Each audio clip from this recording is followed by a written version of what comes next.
there, so today I'm going to talk you through my morning skincare routine. This is something that I often get asked about, so I'm going to talk you through it step by step, and I'll link to all the products below. I often get asked what my routine is, and I've always been a little bit wary of recommending things before I've given things a good try, but this routine is what I come back to time and time again.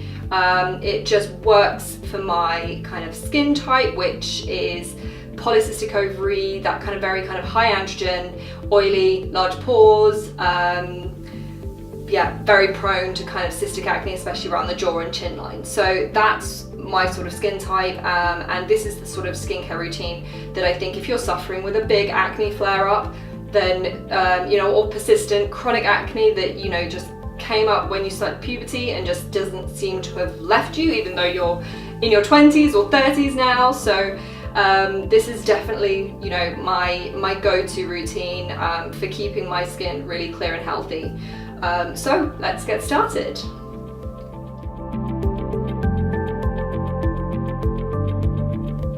To start with, using the cleanser. So you'll see this range featured quite a lot during this video. It's exposed skincare. I use this a lot. It kind of features quite a lot in my skincare routine. It's just the perfect balance of scientifically proven ingredients and gentle, natural skincare. It's, you know, the cleanser is brilliant. It's got salicylic acid in it, which is great for clearing out pores, keeping pores clear. It's sort of it's a chemical exfoliation, great for blackheads, keeping pores clear, which, you know, long term can prevent clogged pores, and then, you know, which creates the perfect breeding ground for you know, bacteria to grow, and then for red cystic spots to appear. So first product from Exposed that I use is the facial cleanser. You only need a small amount. I usually damp my face first, and then just use a really small pea amount. You really don't need that much at all. A little goes a long way, so you just rub it into your face, rub it into a damp face, and just work it in for a good 30 seconds to 1 minute. With all acids, you don't want to wash them off straight away. They're going to work better if you give them a bit of time to work onto the skin. So you can just rub it in. Because this cleanser doesn't contain SLS, it means that it's not going to foam like your normal cleanser. It's not, you know, the cleansers that you're used to, it's not going to foam like that. But SLS, also known as sodium lauryl sulfate, is a really, really horrible ingredient. It strips the skin of its natural oils. Yeah, strips the skin, which causes your skin to produce more oil, and then, you know, further congestion. So SLS is one of my banned ingredients. It's terrible for the skin, damages the barrier, leaves it very vulnerable to infection and inflammation. So I highly recommend getting rid of any cleanser that you have that contains SLS. This is SLS free, so it doesn't foam in the same way that a normal cleanser was, but it doesn't mean that it's not working deeply into the pores, which it does. So once you've rubbed it in for 30 seconds to 1 minute, just rinse with warm water. Oh. Now your skin is nice and clean. We've got, usually, actually at this point I have to say, in the morning usually I'll have mascara all down my face.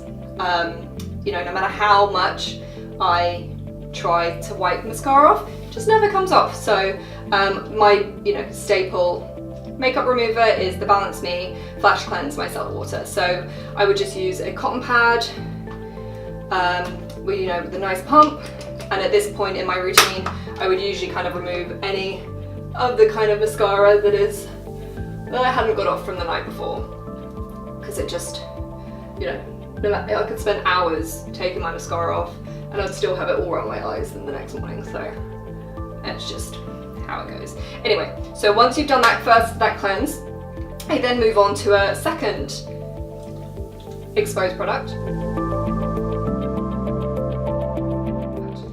This is the clearing tonic. Again, more salicylic acid.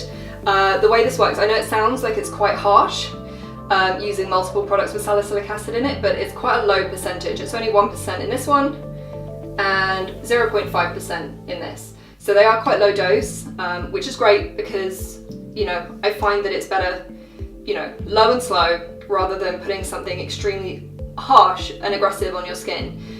So yeah, using products that are lower in the kind of active ingredients works a bit better. I find that it works a lot better on those, you know, skins that are that's a little bit angry and aggravated. What is also great about the exposed range, so you've got the the active ingredient salicylic acid here. That's kind of the key spot fighting ingredient, but at the same time it's also got glycolic acid, which is great for evening out skin tone and pigmentation. It's also got azelaic acid, which is, again, it's another really good one for evening out congested skin. And then you've also got things like green tea, aloe vera, that bring it down and make it really, really gentle on the skin. So yeah, so that's the tonic. It's very liquidy, as you can see. It's just like water.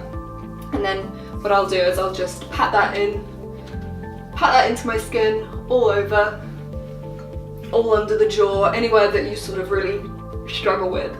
I like to tap as well.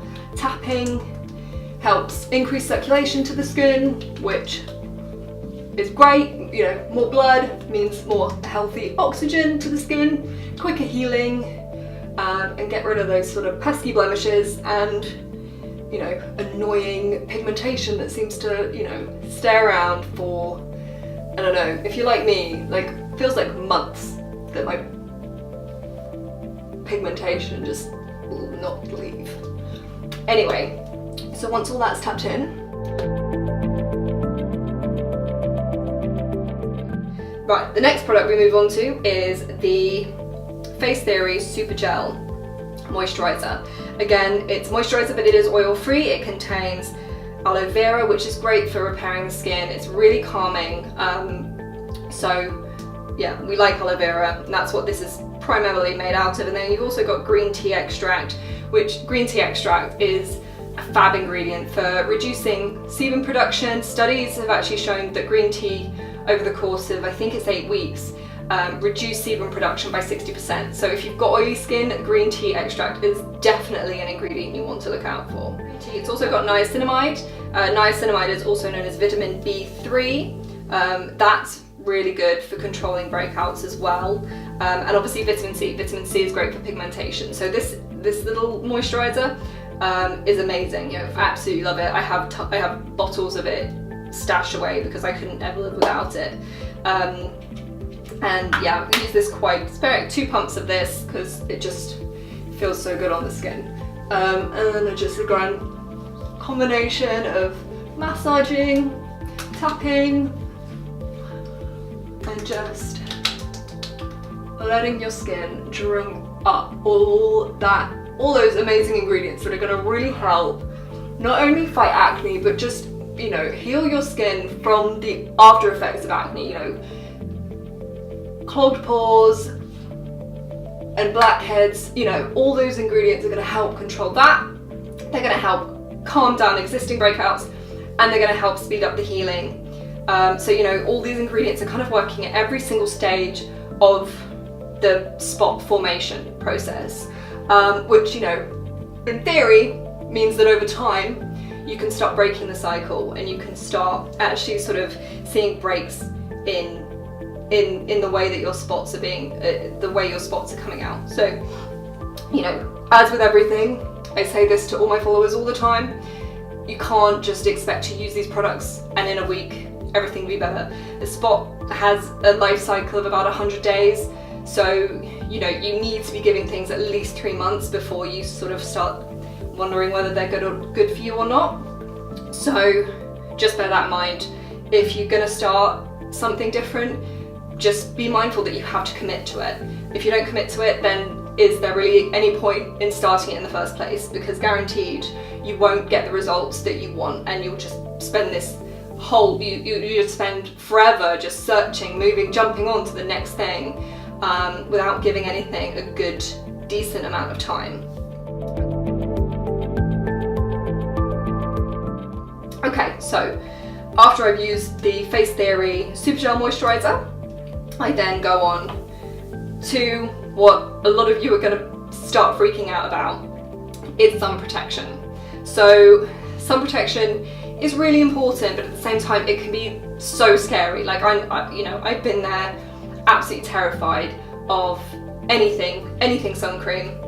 Didn't want to put it on my face. It always just felt thick and sticky and horrible, and just made, just literally I could almost feel my skin breaking out within minutes of putting sun cream on. Luckily there are lots of really good formulations which are great for the skin. I've got a whole blog post on it which I'll link below.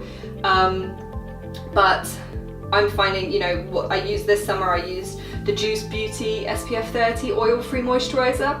That was really good, didn't have any problems with that. But at the moment I'm actually using these little samples of Illumia Clear Shield oil-free sun cream lotion. I got it as part of a little aftercare package from one of my scarring treatments that I've been having, and it's been great. It's really light and it feels, it's really nice on the skin. It doesn't leave a sticky, tacky residue. It doesn't leave your skin feeling heavy or greasy. Again, it doesn't even, I kind of don't like to wear a huge amount of makeup.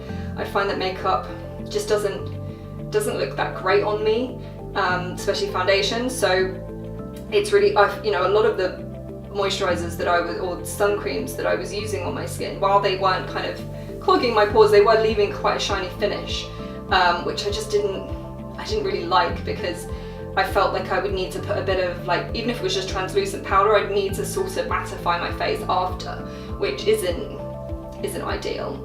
So anyway, with sun cream, less is not more. Actually, more is more.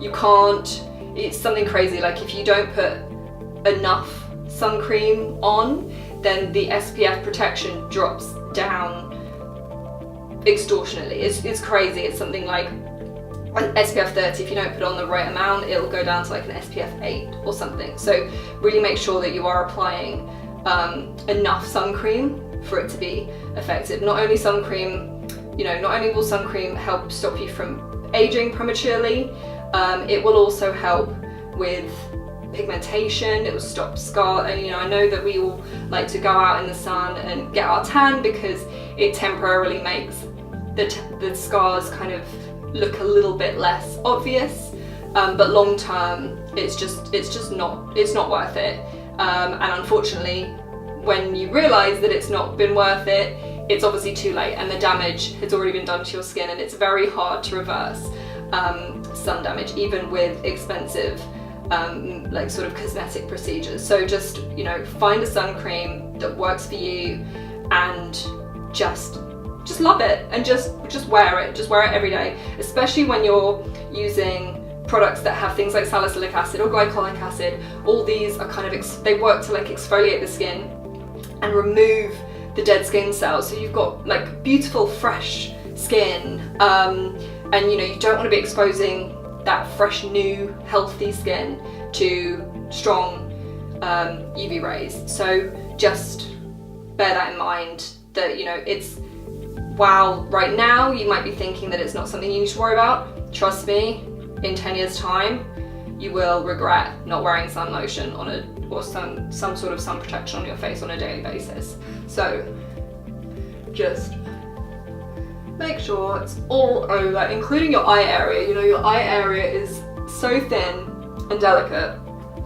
You need to really make sure that, I don't know if you notice sunspots, they often sort of come up here.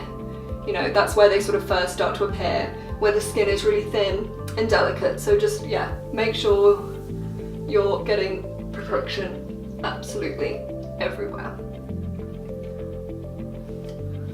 So yeah, I really like this sun cream actually. I think I'm definitely going to buy the full size of this. It's it just goes in so easily and nicely, and just feels really good on the skin. Doesn't cause any aggravation, no redness, It's a good one. I'm pleased I found that.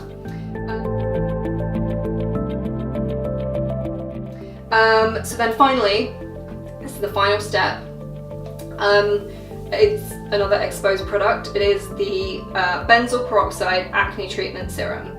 So before you all freak out, benzoyl peroxide has amazing benefits for acne. It really does. It really can make a huge difference to the skin. I think, you know, with this wave of clean and natural beauty, which is great, it's been very kind of, it's got a lot of bad press and it's been shamed a lot, and people trying to find more natural alternatives like tea tree or thyme as well has sort of shown in very, very early studies to be potentially as effective as benzoyl peroxide, but as of yet, nothing beats benzoyl peroxide when it comes to acne. And what I think makes the exposed range so unique is that it contains quite a small amount of benzoyl peroxide. So, you know, it's not going to leave your skin looking really raw and red and uncomfortable. You know, and alongside it being a low dose benzoyl peroxide, it also contains things like glycerin, green tea, aloe vera, and all those kind of things that just really help keep things calm. So it kind of, yeah, all those calm natural ingredients help to counteract what potentially could be a bit harsh. And this is also why I like to put this on at the end, for two reasons. A, because, you know, using moisturiser first kind of creates a bit of a barrier to the skin and stops it from being quite harsh. I mean, I've never found the exposed ones to be really, really harsh on the skin, but I don't have that sensitive skin. So for those of you that do have sensitive skin, you could find that, you know, creating a barrier with a moisturiser or an SPF can just kind of make the transition and building up tolerance to benzoyl peroxide much easier. So the reason I like to apply it right at the very end is because I find that if I apply it underneath my SPF, the SPF, when I rub my SPF in, it tends to kind of move, you know, while I'm applying the benzoyl peroxide treatment serum to the specific areas that, you know, are problematic for me.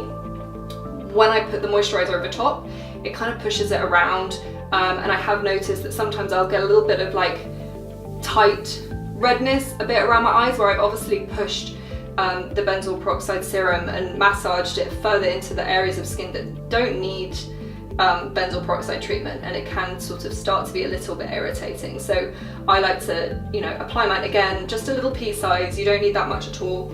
Just tap it in to the areas that are particularly problematic for you. For me, you know, and for any of you that have PCOS, you will know that, you know, jawline and chin is problematic. I also have a bit of, always have done, it was the first place it kind of flared up on my skin, my forehead, and it's always been a little bit troublesome up there as well. So I just make sure, and obviously avoiding the eye area, because that does not need a spot treatment. So if you've got any questions, just pop them in the comments below, and I will get back to you as soon as I can. All the details of all the products I've spoken about today are also down below, and I will see you soon when I go through my evening skincare routine.